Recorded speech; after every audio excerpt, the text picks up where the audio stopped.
Oh, hi guys. I've been reading my book, The History of Food. You know to share that. It's a wonderful book, and I told you I would share this book with you. This is the book I have, and I keep it for reading. So, welcome to tonight's live stream. We're going to be doing spicy buffalo burgers, veggie burgers, and French fries. So, welcome to the all-American food, which I was kind of curious, what was the city that was considered the capital of hamburgers? And kind of find out it's Dallas, Texas, and I just still floored about that because I figured it would be barbecue there, but I was wrong. So let's get started. Let me get this book put aside and let's get started. Welcome to Kathy's Kitchen, where everything's a hot mess, but it still turns out delicious.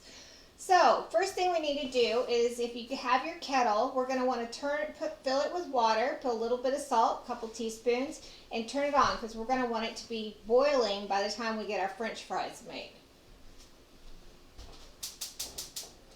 So feel free to turn it on close to high because we want it to get done. I've already rinsed my potatoes. So these are baked potatoes. They are also known as russet potatoes. And I found it interesting that a guy from Massachusetts discovered these because he did some serious studies because the Irish had that blight and Irish live on potatoes, which I still don't understand. Being Irish, I'm not that fond of potatoes. But anyway, his name was Luther Burbank. So these are known as russet Burbanks. And he developed one that was resistant to blight, and that was here in Massachusetts. So what we're going to do is we're going to peel these guys. So get your peeler. I suggest getting a bowl to peel them into so you don't have a big mess to clean up. My favorite peeler is a KitchenAid one that I bought somewhere, I don't know where. Anyway, it's really sharp, so that's why I like it. Also, I can peel both directions, which is really nice. The ones that only peel one direction are hard to use. So that's why I suggest buying one that does both directions. And when you buy them, you can look at it and see that. So I do recommend this one because it's extremely sharp. I have peeled a few nails off, so that's why I say to be careful. And pay attention to what you're doing. Don't look at the camera. So what we're going to do is we're going to make our own French fries. And I love French fries being able to make them myself. Now, I use peanut oil to fry them because it makes them crispier. Not everybody likes that. You can use vegetable oil, coconut oil. Any of the other oils are not going to get them as crisp. So I'm going to recommend against those. But those three are acceptable. So it depends on your allergies as to what you're going to use. I don't recommend olive oil. Not to mention it's extremely expensive to be using a gallon of olive oil in a deep fryer or a kettle. So, also a little neat thing I want to tell you about potatoes. When you are cooking, I know this never happens to anybody but me, but when you're cooking and you accidentally put too much salt in your food, what are you going to do? Like a soup. It seems to be always a soup. Take a potato, peel it, cut it up into chunks, and put it down into whatever you're making, and it will help draw some of the salt out, and it should help save it. And then you take it out and throw it away. So it's not to eat. And you don't want to leave it in your food because it's not part of it. So that's one of the things you can do with potatoes. Also, if you have oil on like say you're frying something and you want to keep the oil, you can take potato and cut it up and put it in your oil after you fry whatever you're going to fry, and it'll help take out the smell and the flavor of whatever you fried out of your oil. So potatoes are fun little guys. So we're going to get them. They're also very full of starch, which I guess, that's what makes them so addictive. That and the salt. That is one of the reasons. So, French fries. Everybody thinks they came from France. Wrong. They did not come from France. They came from Belgium.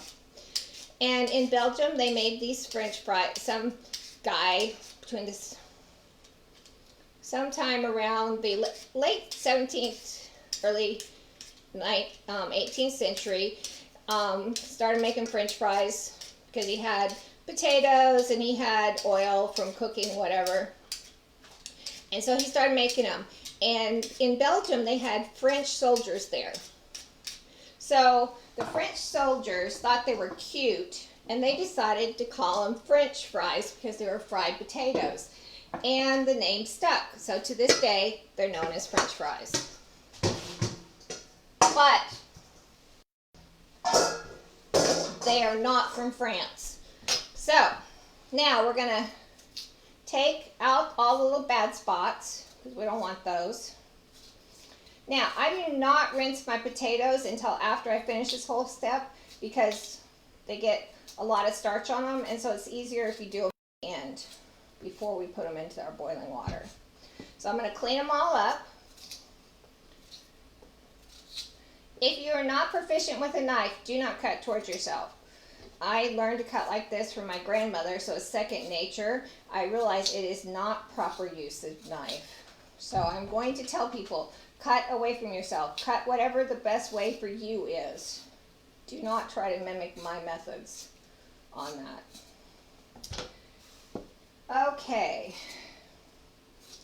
Now, what we're going to do is we're going to boil our potatoes. That's basically what we're doing is blanching them. And that's so that it takes out some of the starch, kind of pre-cooks the inside a little bit, and it makes them so they crisp up when we deep fry them. So, this is the best method I found to make French fries like you buy it at some place. And it's the first time I've made French fries that are not limp. Okay, let me get rid of my trash. I'm trying to behave myself this time. As I throw everything on the floor. I'm soon going to be walking on it. Okay, this is what's called a crinkle cutter. I'm going to crinkle cut my fries. You can do a knife and do straight edges, but I really like crinkle cut fries because it holds. I use fries as a delivery system for the sauce. Not everybody does. So the best way to start with your fries is to cut your potato directly in half. Then hold your potato like this and cut it 1, 2 times. So you see I have 3 pieces. Then lay it flat and cut 1. You don't want your wedges to be too big because they take a long time to cook. So you want them to be fairly narrow. 2, I usually do 3 times. So then I have French fries. So that's what we're going to do with all of our French fries. So hopefully you guys are kind of following along with me. Or if you're like a lot of people, you probably said, I'm just buying French fries. I'll just watch Kathy make them. You don't know what you're missing out. These are the best fries ever. And it's so easy. Also, these fries, if you have leftovers, you can cool them completely, put them in the freezer, and when you want them out, you want to get some out for a snack, you just heat up some oil and fry them again. Or you can fry them in the air fryer to heat them up. And then, say I think it's too big, like I'll look at them and I'll think, well, that one's a little, no, it's just not come apart. I just like to make sure that they're kind of evenly the same size. This is not sharp, but if you get your hand under it, it will cut your finger, so don't do that if you get one of these. I'm not sure, this one came from Pampered Chef. I think you can buy them almost any store.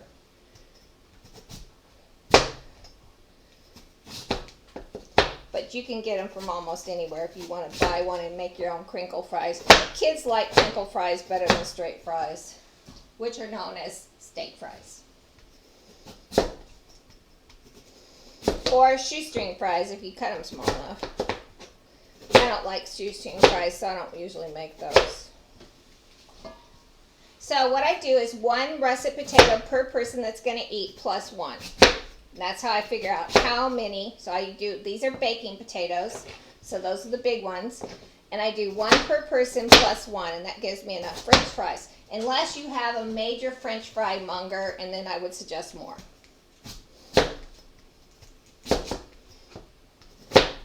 Does anyone have any questions for me?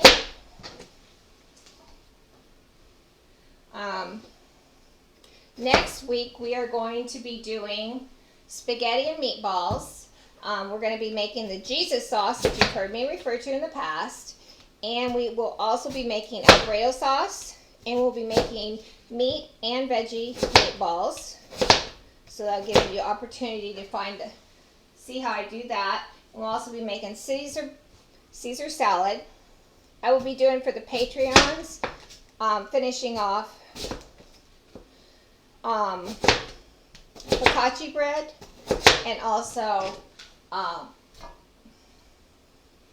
geez, it just left me. It's green, it's basil, and I will be finishing off pesto. So this is what they look like. See, if you don't think it's the size you want, just do that. No harm done. Even with your knife, you can do the same thing. So this is what our bowl of French fries looks like. I'm going to go rinse them off, and then we got to wait for the water to come to a boil. But we can move on to some other things while we're waiting on that.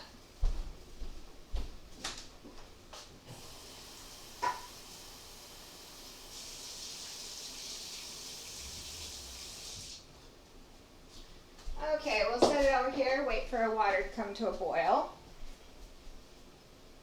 I forgot how speedy I am at that. Okay, so we can use this tin here. We're going to make our buffalo burgers. Bison, buffalo. It's bison. It is raised for this purpose. They do not roam wild, so you don't have to worry. The babies are okay. So we're going to start out by putting on gloves, because we're going to be using habaneros and poblano pepper, and we're going to be touching meat. Bison's like beef. Doesn't have nearly as much bacteria, but I still don't like to mess with it. So this is our bison. I buy it like this. Usually you can find it almost every grocery store carries it. It's going to run between $10 to $13 a pound, and this is a pound. So we're going to take our scissors and open this guy.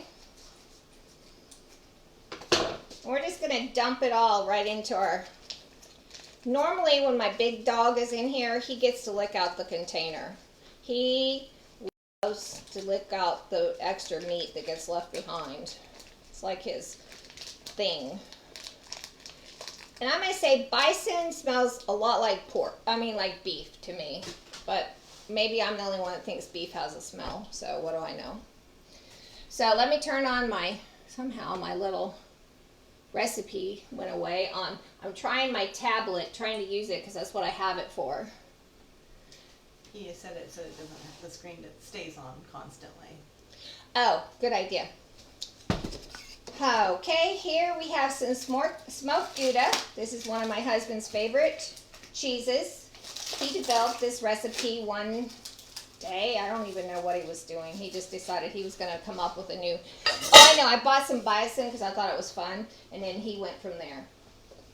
So, we're going to grate ourselves. You're not going to want to do the big. You want the fine. So we need a half a cup. These graters like this, I have food processors, obviously. And, but why get it dirty when you can just do this? This is really quick, and you don't need very much. So what this is going to do is add some fat to our meat, because it is 90% lean. If we ever cook with venison, we have to add some other stuff into it because it's even more lean. So we got a half cup here. We're going to throw that in there.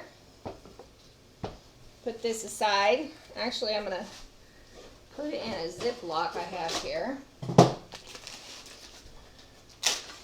So the smoked Gouda is going to, usually we just use regular Gouda, but we found the smoke this time, so that's nice. Put that aside.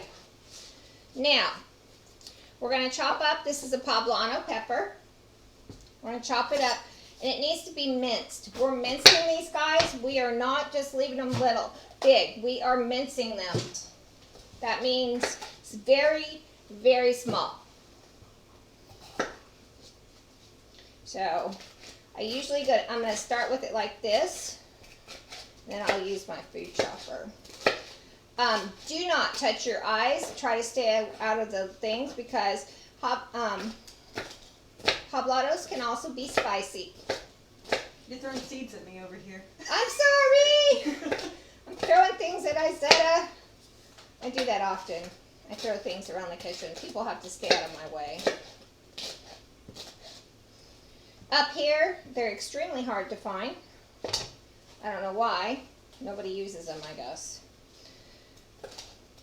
I went to 4 stores today to find this guy. But he's nice and he's fresh and he looks good. This is what they make chili rellenos out of. So this is a food chopper. You can get food choppers of any kind. The more you hit it, the smaller it gets. So make sure you look before you make mince, like juice, because it will become juice. Nope, still not small enough.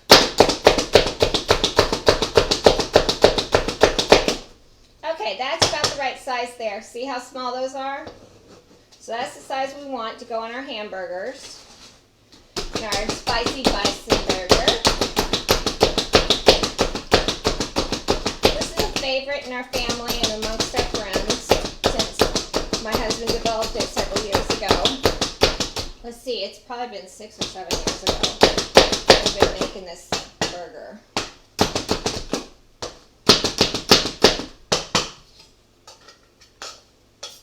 So there you go. You have it nice and chopped up. We're going to add that to our beef, on top of our beef. Our bison, not beef. You could probably use beef with this too, but my husband says the flavor of bison is a much better use for this, to go with this recipe. I don't eat beef or bison, so I don't know. Okay, this is our habanero we're going to chop up. I have a hard time finding them up here, so I freeze them. This one's been frozen before. They'll keep in the refrigerator for up to 2 weeks, but I don't cook with them often enough to keep them in the refrigerator. So I put them in the freezer until I'm ready to use them. The only thing it is they're not as crisp. They're extremely hot. They used to be one of the hotter ones until someone decided to develop ghost pepper and all those other crazy ones. Also, make sure you get the seeds out because the seeds are the hotter part of any pepper. Do not, I repeat, do not touch your skin, do not touch your face, do not touch anything while you're doing this until you take off the gloves. Do not touch anything else.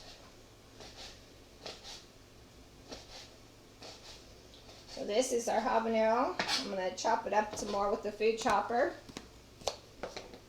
Also be careful when you're washing them because I've forgotten. I was washing my tools. Do not touch your face.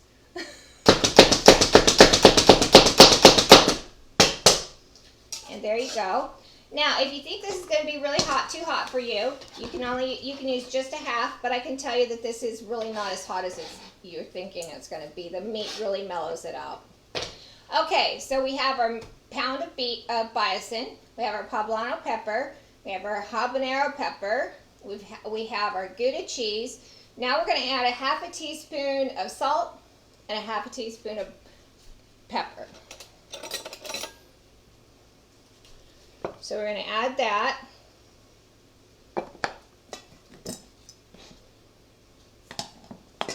And now we want to clear off all this stuff that we're just working with. We don't want this here anymore. Oh, our water is boiling. So we're going to add our potatoes. Let me get a pot holder. Add the potatoes into your boiling water as I throw more stuff on the floor. Don't put your pot holder on it. So. Okay, now we're going to set a timer for 5 minutes. Alexa, set a timer for 5 minutes. That is to blanch them, and then we'll drain them. Okay. 5 minutes. Starting now. Thank you, Alexa. Her and I have a love-hate relationship. Okay. Now you're just going to get your hands in there. This is another reason you want to use gloves because of everything, and we want to mix this. You want to mix it completely. You do not want any pockets of anything, cheese or pepper left. You want it mixed in completely and evenly into your meat. Also, don't inhale over it. Okay, so see how nice and evenly mixed that is? You can see everything evenly dispersed in your beef, in your bison burger. Now, next thing is to evenly divide your meat into your burgers. That is highly important. So you're going to take wax paper.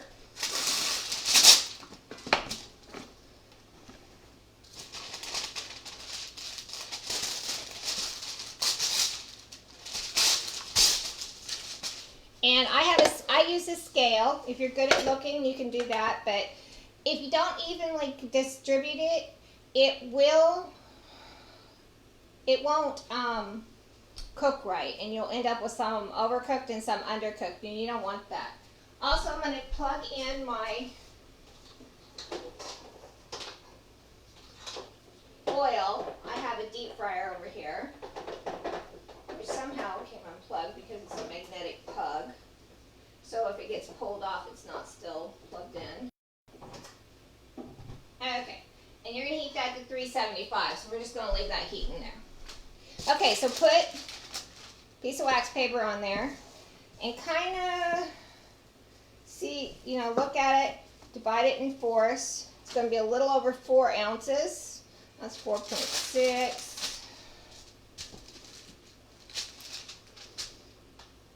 5. Yeah, that's 4.9. So this is kind of a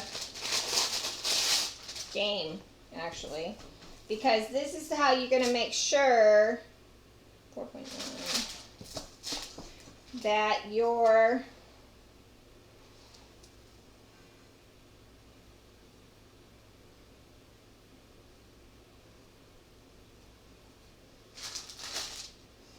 okay, with all the pepper and stuff that I added, 4.9 is exactly right.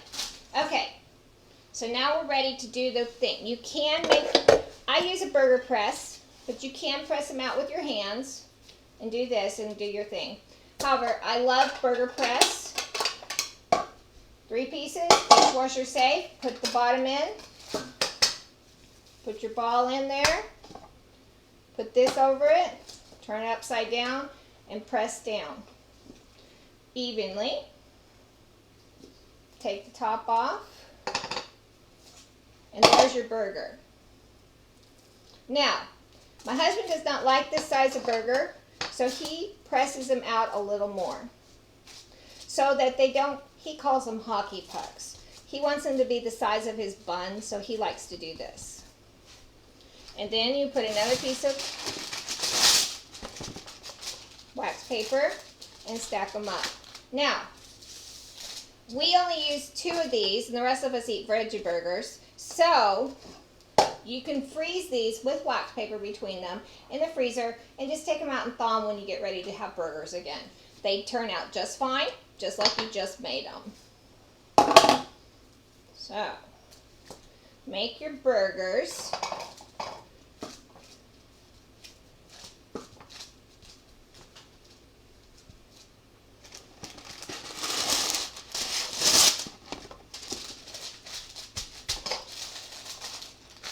There's the 2 that are going to go out. Get rid of this. So, I highly recommend, you can also, this is also, you can make, this thing can go in the center and you can make them stuffed. My husband doesn't like stuffed burgers, so I don't ever make those. But that's what that's for. Isn't that a beautiful burger? Look at that.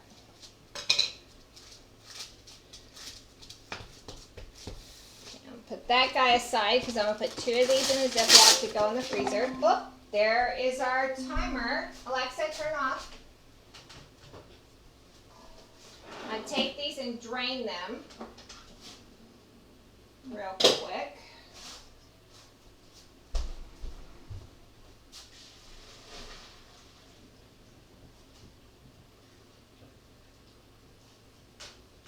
Make sure you get all the water off of them. And then I'm going to bring them back and I'm going to throw them on top of this cooling rack I have with a towel so that the water can start draining off of them. Whoops, there I lost the I video. think you maybe didn't have a big enough pan. I don't know. Probably. Maybe I should have had 2 of these, but here we are. We'll be fine. I keep throwing French fries on the floor. I'm used to Ripper being in here to eat them. Okay, where was I? So we're going to make our other hamburger here. Push it down. In Texas, it's probably nice weather for hamburgers. Up here, we have drizzle, which is not nice for hamburgers. Okay, let's get all this stuff that we're not using over here.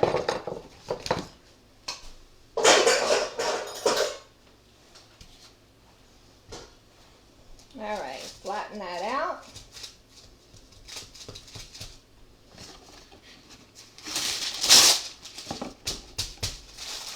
So like that. Now we can get another Ziploc. Take off our gloves. We're finished with our gloves at long last.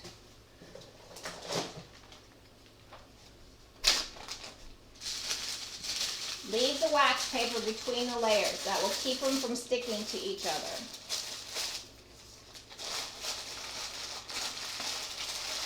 Put them in the Ziploc.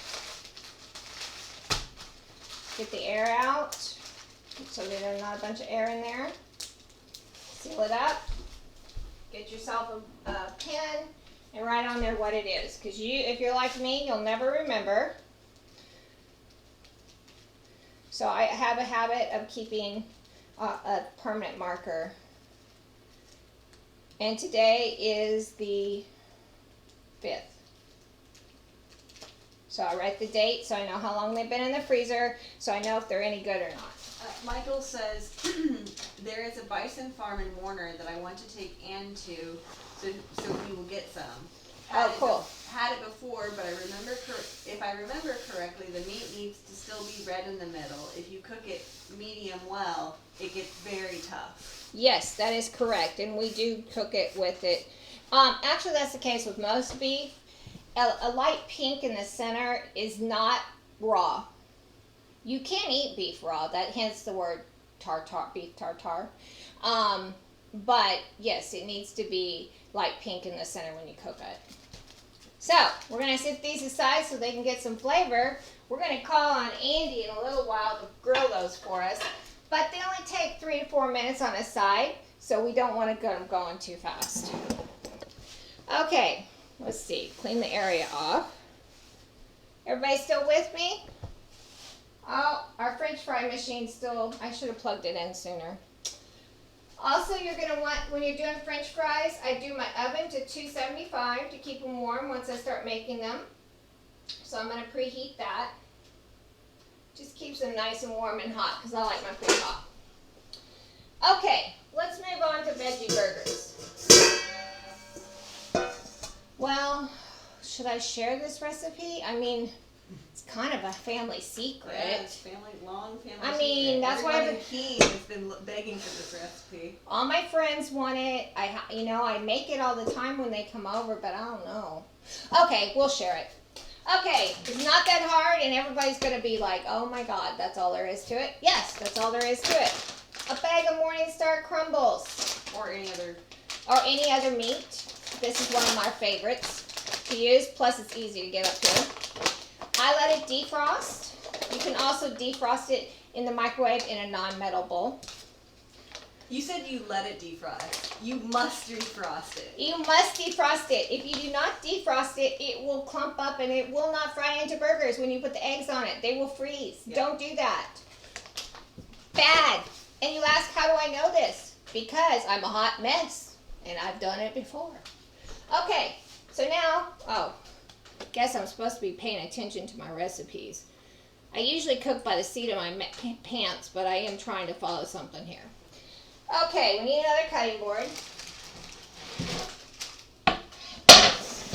We're going to chop up some onion. And my adorable daughter does not like onion unless it's minced beyond within inches of its life. So, we're going to mince it. You can use a whole onion if you like onion, or just a little bit for the flavor, because she doesn't mind the flavor, she just doesn't like the texture. So, you know, you can accommodate that. I can feel for that. I have a texture thing too, so I'm not going to hold it against her. So we're only going to use half, because Veggie Burgers are one of our family's favorites. And you can use the food chopper, which I do have another one, but you can also do it this way. It's the harder way. And I shouldn't play with all my toys in front of you guys, because somebody's husband or wife is going to have a huge bill buying everything I own. I love kitchen tools. I collect them. I have all kinds of old ones that I collect. I do use some of my old ones because some of the new ones are not as good as the old ones. So, I am going to try to do more vegetarian, because I do cook vegetarian for me. Try to do the same as I do meat for the family. So I cook both things when I make a meal. Yeah, we're kind of like a short order cook place here. So, get this chopped up nice and small so I don't get in the doghouse, because if there's a big piece in here, I'll get it. And then I will be in trouble. Okay, put that in with the burger. You're kind of getting a thing, right? Everything goes in with the burger when you make a burger. Okay, now we're going to add, I use quick oats. Quick oats is what gives it body.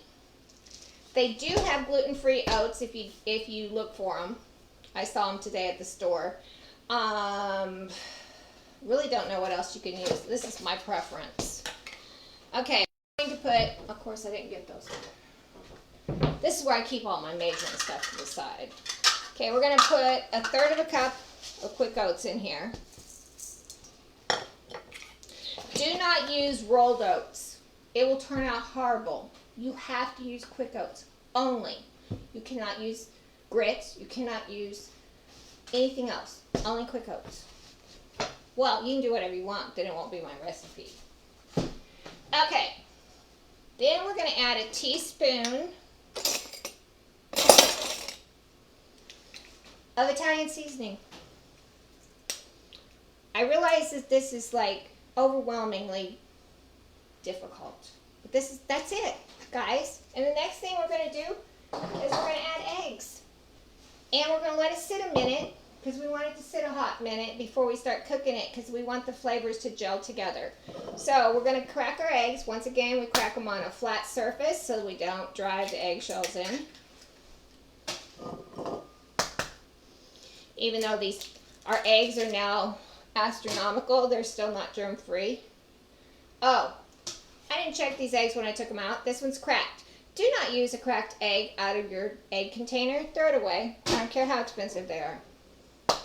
So I may have to get another one out of the fridge. So I use 4 to 5 eggs. So I mix it up and then I decide if I need another one.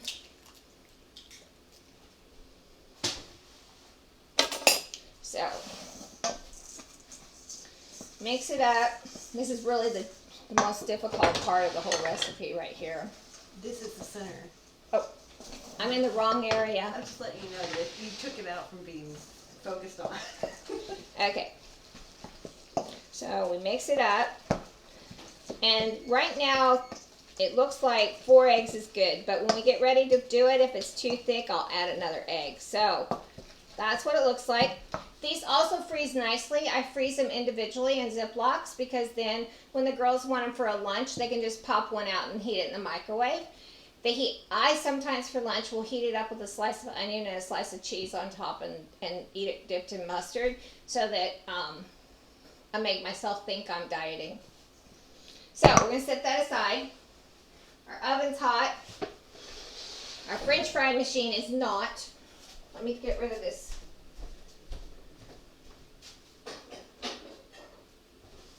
So while we're waiting on that, we can work on slicing up the stuff to go on our hamburger. Because once again, I'm so used to doing this at my own jolly pace. Okay, so go on your hamburgers. We buy pickles like this. My husband likes them. They're in the deli section. They're nice and fresh, and you can see the dill in them. So this is what we use, and those are his favorite pickles. I also use sharp cheddar, sliced cheddar, but you can use whatever kind of cheese you want. He claims that American cheese is not a cheese, but you know, that's his preference. So we're going to take the core out of our tomato.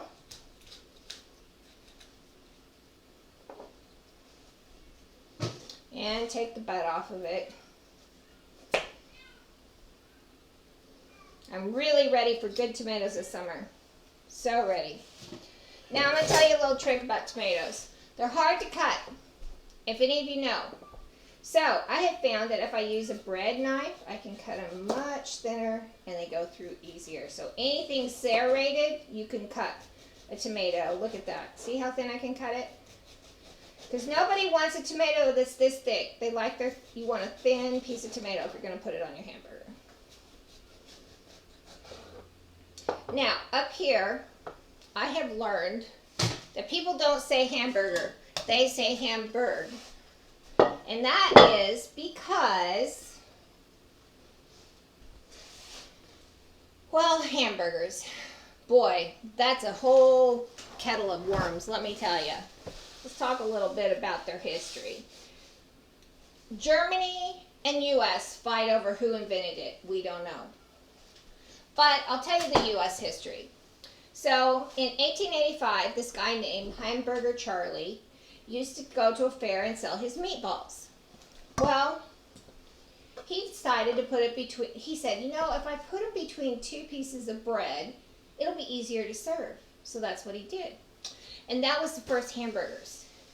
Well, then comes the county, these guys come along and they said, no, we invented them, the Munch brothers, because they claimed that they did it in 1885 at the World Fair in Hamburg, New York. So there's where Hamburg comes from. Who did it? We don't know. Okay? And then this fry cook comes along in 1916 and he goes, this is pretty gross. We need a bun that goes with this. So he invented the hamburger, the hamburger bun, and 5 years later he went on to co-found White Castle, which is known for hamburgers. And I thought that was just utterly fascinating. I had never really thought about where hamburger buns came from. And so that is where our hamburgers have come from. And anything can be put on hamburgers today. I mean, you can get hamburgers with almost anything. I mean, avocado, bacon. We're going basic. Because the more ingredients you have inside your hamburger, the less you want to put on it. Because you want to be able to taste it. And all I have to go on is everybody else's information. So I'm just going to say they say it's really tasty. Okay, my family prefers romaine lettuce on their sandwich. So let's get a little bit of that. After I throw away all the outside nastiness. I know my Michael says very interesting. Thanks, Mike. Okay, so we got our lettuce and our tomatoes and our pickle and our cheese. We are ready. Andy often eats, my husband, he likes Munster cheese also, so sometimes he'll eat it with that. So we got all of our things. We're ready for a hamburger, guys. Look at that. So I'm going to set this aside, out of my way, because when I start frying stuff, it gets messy. You can also serve mustard and ketchup and mayo with this. Okay, our deep fryer. We're going to throw some fries in to fry. It takes about 12 minutes in a deep fryer at 375. You have it on the stove, same length of time. You need to keep your kettle oil at 375. So, put them down in there. Alexa, set a timer for 12 minutes. Okay, if you're going to grill your hamburgers, get your grill heated up. Michael says that he agrees that he's not a fan of iceberg on his burgers. Yeah, iceberg has no nutritional value. So if you are not supposed to get any minerals from dark leafy vegetables, you can eat lettuce. Iceberg lettuce is basically water inside some cells. So, but romaine lettuce has some nutritional value, and you do get some potassium and calcium and other things from it. So I highly suggest it. Okay, where am I? Oh, I'm standing in my kitchen. Okay, I was going to talk about peanuts. I use peanut oil to cook in because it gets crispy. Michael's timer got set too for Alexa. Okay, guys, thanks for. I'm so happy I could set you guys' timer for Alexa. That's hilarious since my Alexa hates me. Hopefully it'll turn off for me because usually I have to cuss at it to turn it off, and that's not appropriate on my stream. So.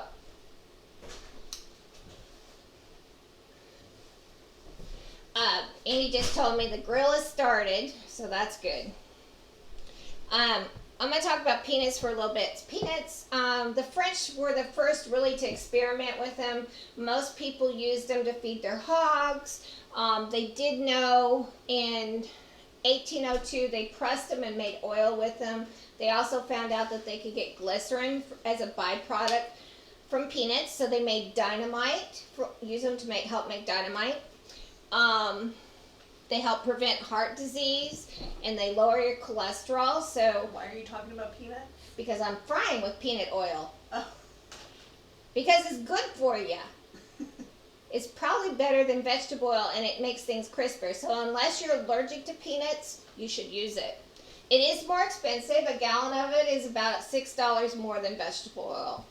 But it keeps longer. You can cook longer with it. Use it more times. Vegetable oil gets rancid and turns on you before peanut oil will. Of course, I do have a confession. I'm a bit obsessive about changing my oil out.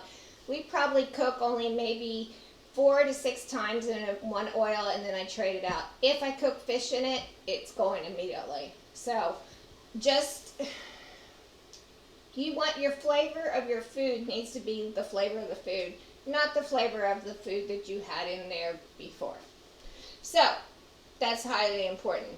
So they also make cooking oil out of peanuts. They make soaps, and they make lubricants. So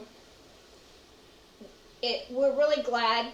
The plant originated in Brazil or Peru. Nobody knows. They keep fighting. You kind of get a cue that all these food groups are kind of fought over. Yeah. Also, a little fun fact about tomatoes. I love this. They come from the nightshade family, which is highly poisonous. And the potatoes also happen to be in the nightshade family. But those two things are the only two vegetable things that produced from the nightshade family that are edible. Also, the first tomatoes were tiny. They were what we know as cherry tomatoes today. So over the years, people, through hibernation and stuff of plants, were able to make the tomatoes we know today, like the beefsteak one I just cut up. So, that's a little horticulture stuff. Oh, and Mike, I promise not to hurt you with the knife. I'll set it down. Okay, where am I? Oh, let's get our skillet ready. Let's clean off this. I don't need this anymore. Bring my skillet over. Now, when I'm making my veggie burgers, I like to try to make them round so that they will go on my burger. So these are called egg rings, and I use them to make them round.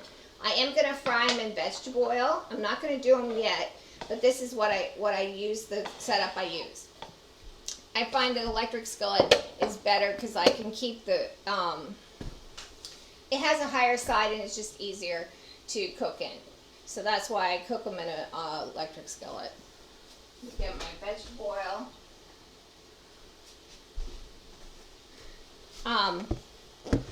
You can cook these with any other ones. If oils that I do use avocado oil.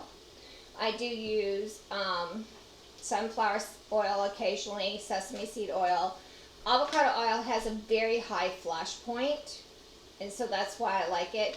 It's even a higher flash point than grapeseed, and so those are going to be used for when you are making like blackened fish, because you need to have it very, very hot, and you don't want your oil to catch on fire. Vegetable oil, olive oil, they will catch on fire. You do not want to do that. So that's just a little word of advice there.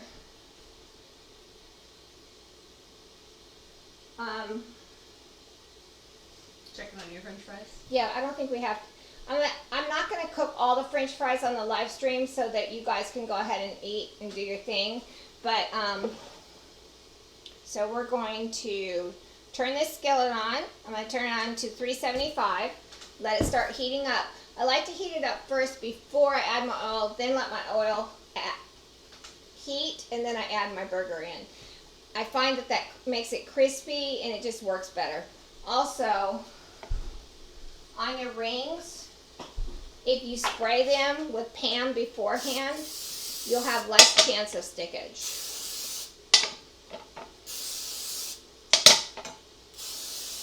And I don't know what happened to this one of the kids, I think. They also come in silicone, but I like the metal ones better. I do have silicone ones, but I don't use them. I don't like how they work. Because they don't get hot on the sides, so they don't cook the sides, so that's my preference of why I use metal. So we're going to let this heat up here. Take a couple minutes. Any questions for me? Oh, I know why I'm sitting here. I'm going to give a little bit of information out. First of all, this is our last week to stream live on from Kathy, from scratch with Kathy, on my Facebook, that Facebook page. We will be streaming live Wednesdays on my personal page, Kathy Gordon, and also to YouTube, which is From Scratch with Kathy. I would really like for you guys to go to my YouTube place and subscribe there and watch it there, because you'll have a better quality video there.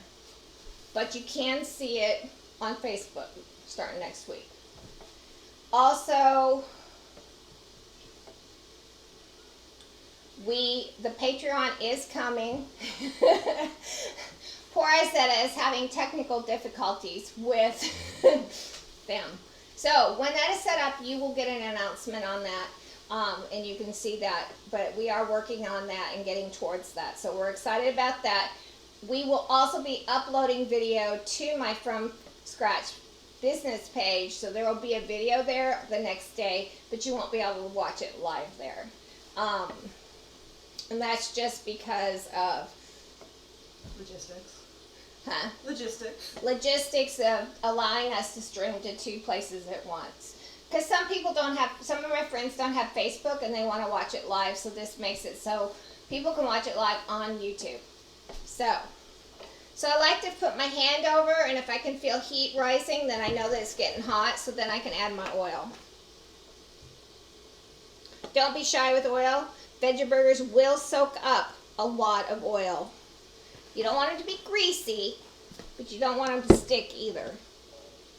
So kind of get your grease all over in your pan so it'll start heating up.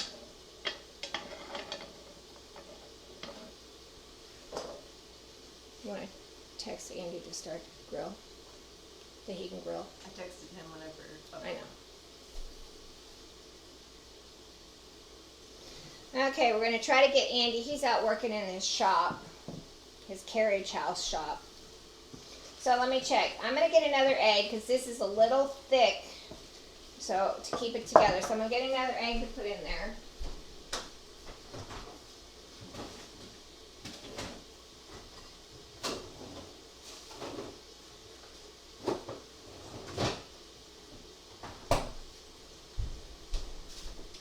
You can also, in the Veggie Burgers, you can also add the same stuff you add in the Bison Burger. You could add the Habanero and stuff and make a spicy Veggie Burger. You can also add cheese into it.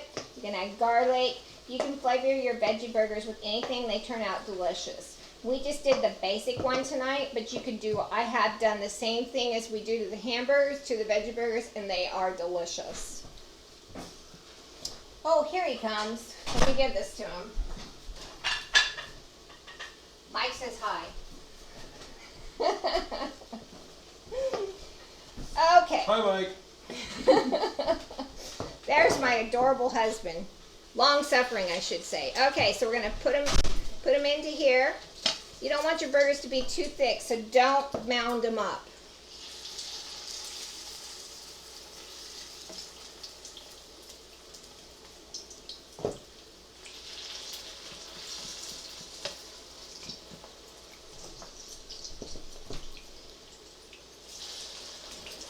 Well, see how I got that one a little full, but it'll be okay. Michael says hi, Andy. He went back out. He went outside to grill since I won't allow him to grill in the house.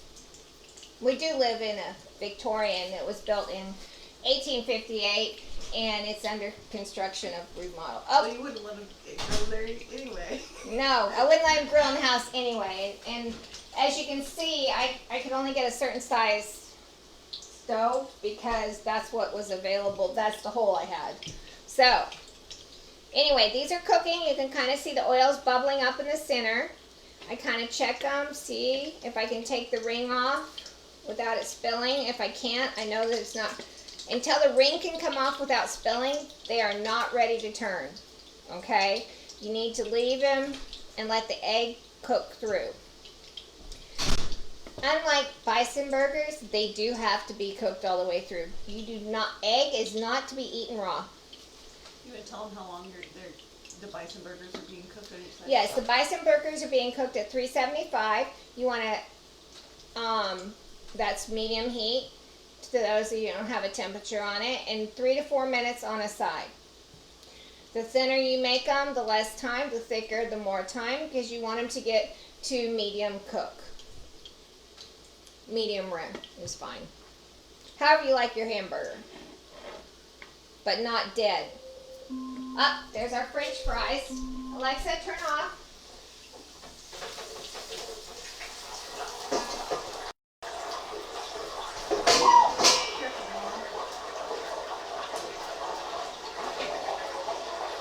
So we put them out.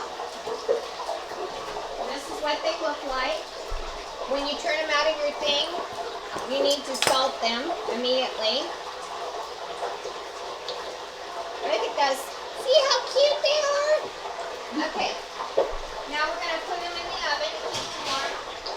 And I'm going to add some more to the fryer.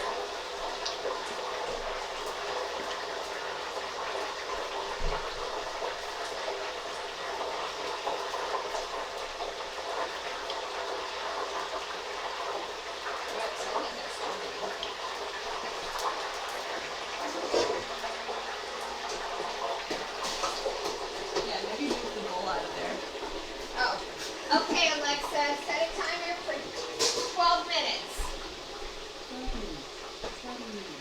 Okay. Now, oh good, it's time. We can move our, we need something to put these on. Put them in here. So I'm going to show you 2 ways to cook these. We're going to cook the first ones like this, and I'm going to cook the other ones without rings. So you take them, flip them over. Look at that. Look how pretty those look. So we can kind of move those to the side because we got room.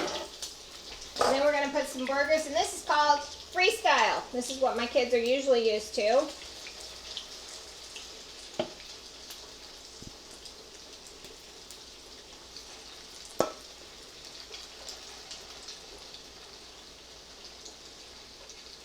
There you go. And you want to let them cook quite till it. What I do is I have a tendency to stack them up as I flip them so that they stay hot while I'm cooking them, because I like my burger hot enough to melt my cheese. So this is how you're going to do it. 2 minutes. We have 2 minutes left until the hamburgers come in. We'll show you those, and then we'll be ready to hopefully, let me see. Let's see if we can get a plate of stuff going here so you guys can see what a plate looks like. So we need a bun.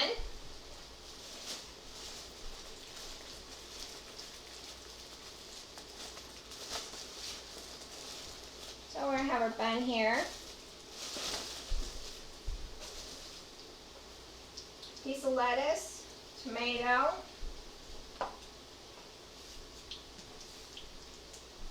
some onion that I like thin so it's really small.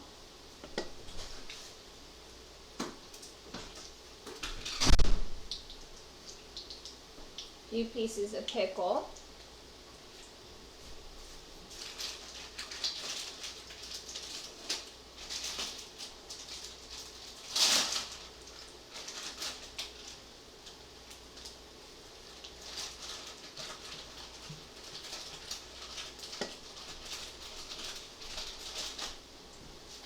A slice of cheese, and we need a few French fries.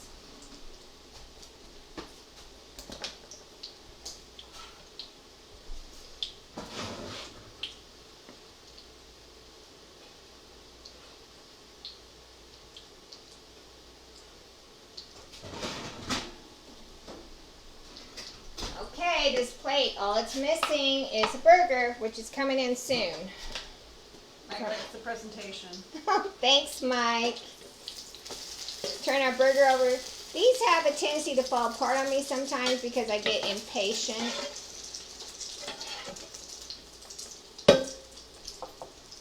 These also nice.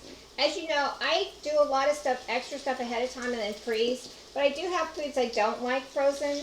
And I have shared with you mashed potatoes is one of them. Don't freeze them. Gross.